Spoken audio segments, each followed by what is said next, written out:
Yo, what's up YouTube? It's your boy Damontae bringing you a banger. Don't forget to go follow on my Twitch, please. Here you will never miss out on daily Payday content. The Maniac Shotgun build. The first card being Excitement, which is telling you how you stack your absorption. Your next card is called Outburst, which will give your absorption effects to your teammates. Your next card is Fervor, which changes the decay to a different percentage value, and just keep in mind everything in this deck is pretty complicated. The next card that follows is Recklessness, which will change the absorption stack with the Hystra to 25, so essentially you're able to stack up more of the absorption value. And then your last card being Insanity, which the damage absorption from the Hystra stacks will be increased to 100%. So essentially, if you're getting X amount, it's going to be doubled. So if it's 10, now it's 20. If it's 20, now it's 40. Now, this build was featured inside of my Maniac build video, which will be shown right here on the screen now. For some more insight, or for just another look at the build, that video there has some more knowledge.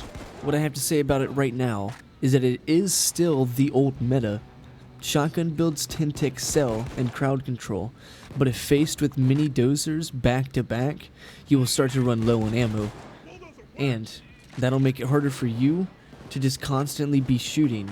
And in a build like Maniac, where you need to continuously be shooting, that's where the things become an issue, is because you're no longer able to shoot, you're no longer able to hit bullseye, you're no longer able to just get yourself absorption to survive. That's where you have to choose your battles just a little more smart. Now, if you have enough absorption, you can take very little damage from lower damage cops. Let's be real here. Most of the time in Payday 2, the no grace, lighter damage cops are hitting you before the 225 damage does. And since this is the case, Maniac will shrug this damage off like it's nothing. And this will allow you to be aggressive and make the pushes without really getting much harm done to yourself. Let's get into the skills for the build here. We start off with Stable Shot for the stability increase. Then inside Enforcer we grab ourselves Iron Man, while also grabbing Resilience and Shotgun off for the passive armor regen. We also grab Bullseye for the aggressive, and then we do have Shotgun off aced in case we can't pull out our shotgun quick enough. We customize that with some shotgun skills. We grab the ammo skill. Then we grab the Secret Sauce, being Surefire aced, while also grabbing some more stability. Then we grab some sprint skills and high value target leading up to top tier crits. Then we finish the build with Bloodthirst, Berserker, and Frenzy aced, so that this build can actually get 3-shot armor from the Frenzy, the Underdog, and the absorption value. Now let's get into the guns. Inside the ammo here you have two actual choices, one being the Buckshot and then the other one being the Flechette. The Flechette is much better for ranged combat. In the barrel here, we'd use this for the accuracy minus. In the barrel extension, we use the horizontal leveler, which is also giving you a damage and stability increase. For the boost, we use a minus accuracy.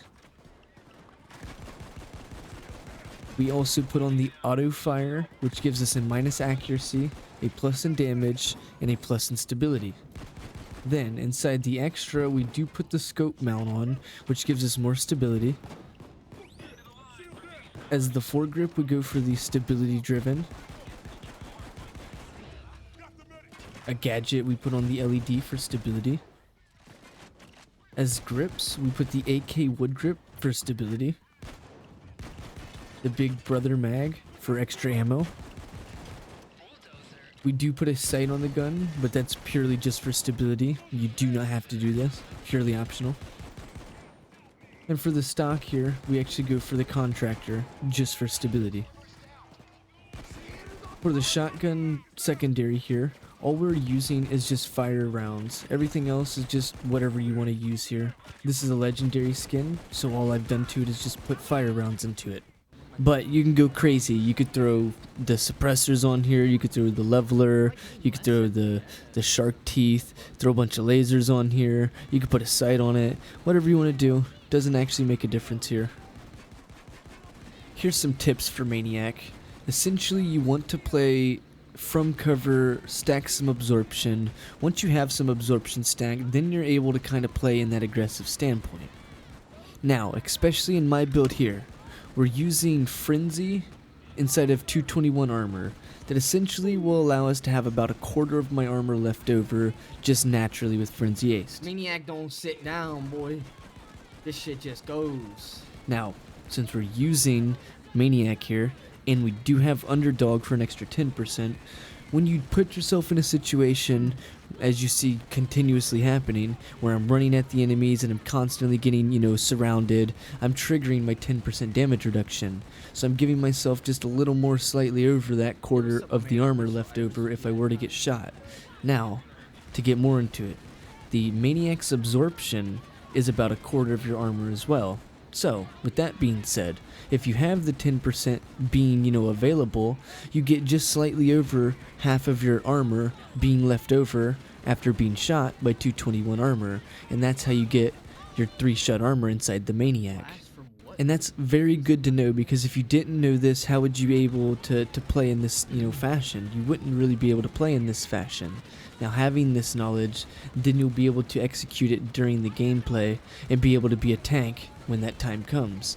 Or you'll be able to actually survive things that you wouldn't have been able to without. Now, the math behind the 3-shot armor looks like this. You have 48 absorption from the Maniac, and as I had just previously mentioned, 25% from the Frenzy. That actually already puts 225 at 120 damage, just right off the rip. Now, if you were to add an extra 10%, and just keep in mind, if you had 10% minus from 225, you took 225 and you changed it into 202.5, so essentially, you're minusing 22.5. So, if you're taking 120 and then you're minusing a 22.5, that leaves you with 97.5 left over, being hit to your full 221 armor value. Yeah, I know, but it doesn't stop there. Eat my fire, bitch. As we had mentioned earlier, anything that's lower damage, maybe the medics or cloakers, light units, shields, miniguns. If you were to crunch these numbers into this, it's very, very little damage is what you're taking. Dude, there's so many shields. Like, what the fuck? Thank you guys so much for watching this video. I hope you guys enjoy it. Watching this back, this gameplay right here is amazing.